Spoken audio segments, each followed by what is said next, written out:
नमस्कार साथियों, BBT channel में आपका स्वागत है। आज बहुत महत्वपूर्ण विषय है। क्या अखिलेश यादव एवं मायावती जी के बीच राजनीतिक कटुता समाप्त हो रही है? क्या उत्तर प्रदेश में होने वाले 10 स्थानों पे उपचुनाव में समाजवादी पार्टी और बहुजन समाज पार्टी अंदरूनी अलायंस करके चुनाव लड़ना चाहती है? यदि सपा और बसपा किसी अंदरूनी तालमेल के साथ चुनाव मैदान में जाती है तो भारतीय जनता पार्टी को कितनी कठिनाई होने वाली है, आज इस पे चर्चा आपके साथ मिलकर करते हैं। सपा बसपा के बीच इस समय जो नजदीकियां बढ़ी हैं उसका कारण स्वयं भारतीय जनता पार्टी ही है। कारण यह था, भारतीय जनता पार्टी के एक बड़बूले विधायक ने बहुजन समाज पार्टी की सुप्रीमो मायावती जी पे तल्ख टिप्पणी कर दिया और इतनी खराब टिप्पणी किया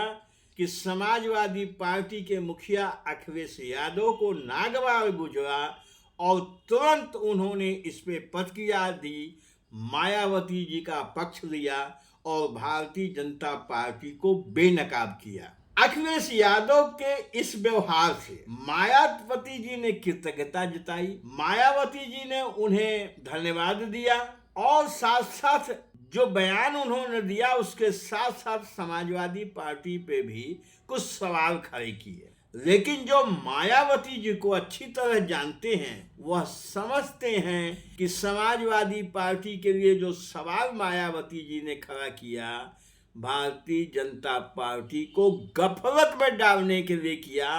सत्यता तो यह है कि जहां पहल हुई समाजवादी पार्टी के मुखिया अखिलेश यादव की तरफ से तो उसका 2 कदम आगे बढ़ के मायावती जी ने स्वागत किया। ये भाव भंगिमा और शब्द उनके बता रहे हैं। अब यहाँ एक चीज गौर करने जैसी है, बहुजन समाज पार्टी की हमेशा से यह रणनीति रही है कि ये वन मैन इंडस्ट्री है।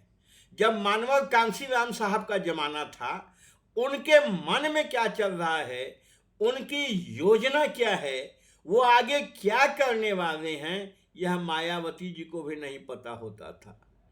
आज यही स्थिति मायावती जी की है। क्या करने वाली हैं, कौन सा निर्णय लेके सबको चौंका देंगी, ये सिर्फ उन्हीं को पता है। और लोगों का यह कहना है कि जब मायावती जी ऐसी स्थिति में जाएं तो निश्चित रूप से कोई चौंकाने वाला फैसला करने वाली होती हैं। जो उपचुनाव प्रभावित है उत्तर प्रदेश का, वह इसलिए प्रभावित है कि समाजवादी पार्टी प्रदेश के बाहर हरियाणा, झारखंड, महाराष्ट्र, यहाँ समाजवादी पार्टी कांग्रेस से कुछ टिकट चाहती है, लेकिन हमेशा की तरह कांग्रेस कोई तवज्जो समाजवादी पार्टी को नहीं दे रही है। यही कारण है कि समाजवादी पार्टी के मुखिया अखिलेश यादव का कांग्रेस से करीब करीब मोह भंग हो चुका है। अब कांग्रेस से मोह भंग हो चुका है, लेकिन उत्तर प्रदेश में 10 उपचुनाव विधानसभा के जो होने वाले हैं ये बहुत ही महत्वपूर्ण हैं और 2027 में इसका व्यापक असर पड़ेगा। तो ये परिस्थिति समाजवादी पार्टी को भी चिंतन करने के लिए मजबूर कर रही है और यही परिस्थिति मायावती जी को भी चिंतन करने के लिए मजबूर कर रही है। और सीधा सा फंडा है कि जब सह दुख भोगी और सह दुख रोगी आमने सामने होते हैं तो एक ही तरह से सोचते हैं और किन्हीं मुद्दों पर वो एक भी हो जाते हैं। ऐसा समाजवादी पार्टी और बहुजन समाज पार्टी के बीच कई बार हो चुका है। 1993 में आपने देखा कि बहुजन समाज पार्टी और समाजवादी पार्टी के बीच समझौता हुआ, मिलकर चुनाव लड़ा गया। भारतीय जनता पार्टी का उत्तर प्रदेश से सफाया हो गया।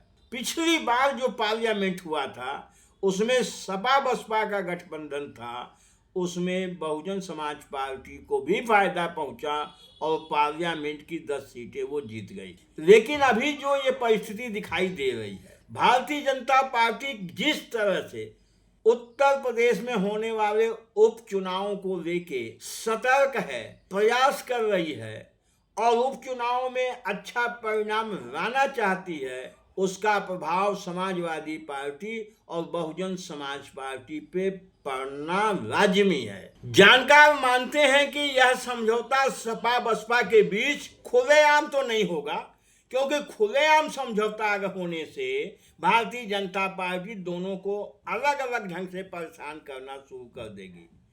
यह समझौता अंडर अलायंस हो सकता है। अंडर अलायंस का समझौता ये होता है कि कुछ सीटों पे आपसी सहमति से कैंडिडेट दिए जाते हैं और जिसका परिणाम अच्छा आता हुआ दिखाई दिया है। अब अगर बहुजन समाज पार्टी और समाजवादी पार्टी के बीच यह समझौता हो जाता है, अंडर अलायंस ही सही, तो भारतीय जनता पार्टी के लिए उपचुनाव में अच्छे परिणाम लाना बहुत ही कठिन होगा।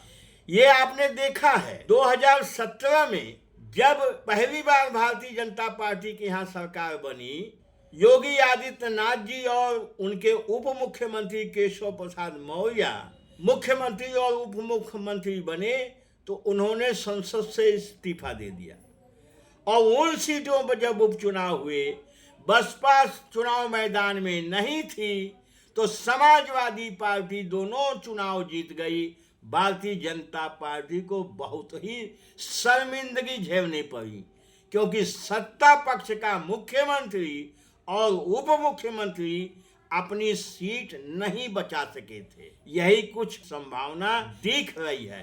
अब तो यह परिस्थिति ही बताएगी कि ऊंट किस करवट बैठा, लेकिन अभी अंदर अंदर ही बातचीत चल रही है। अभी उपचुनाव की घोषणा नहीं हुई है।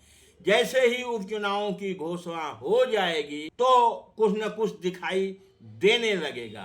आपके इस विषय पे क्या विचार हैं? आपका चिंतन किधर जा रहा है, हमें कमेंट करके बताइएगा। साथियों, हमारे चैनल पे मेहमान हैं, सब्सक्राइब अवश्य कर लीजिएगा, शेयर कर दीजिए, लाइक कर दीजिए। बहुत बहुत धन्यवाद।